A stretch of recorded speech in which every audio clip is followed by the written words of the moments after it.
The University of Toledo is one of the lead institutions on what is the largest coastal research project ever funded in the United States.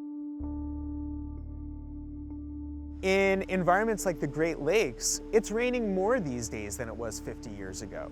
Areas that used to be dry land and had plants that grow on dry land are now completely underwater. And one of the consequences of that is they wind up producing methane, which is about 30 times more potent as a greenhouse gas than CO2. Because of rising water levels over the last decade in the Great Lakes, a lot of trees died around the Great Lakes too. And so yes, we have ghost forests all around our Lake Erie environment. The Department of Energy and its national labs have identified studying coastal ecosystems as a national priority.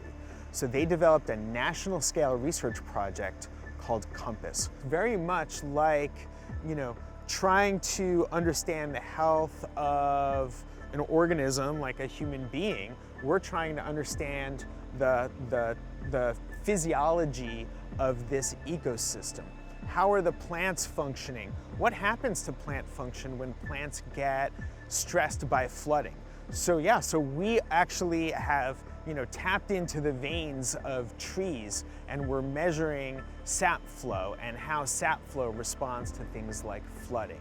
And this project includes sites in the Great Lakes, currently in the Western Lake Erie Basin, and also in the Chesapeake Bay. And the two leading partners on this project with them are the University of Toledo and the Smithsonian Environmental Research Center.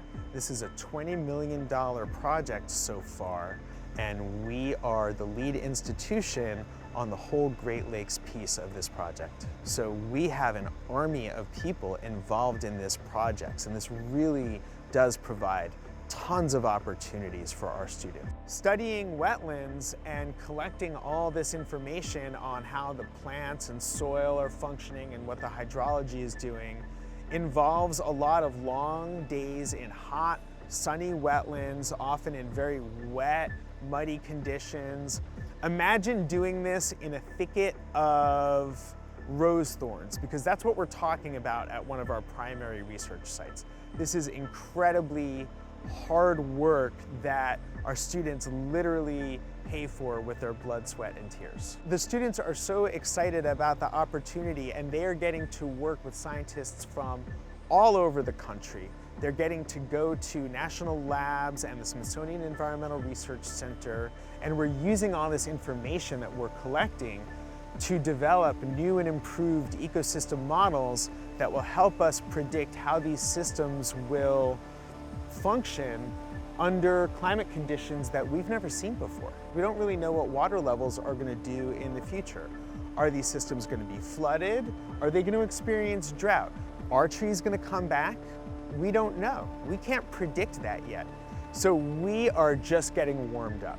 This is envisioned as a 10-year national scale effort, and we were in on it from the beginning.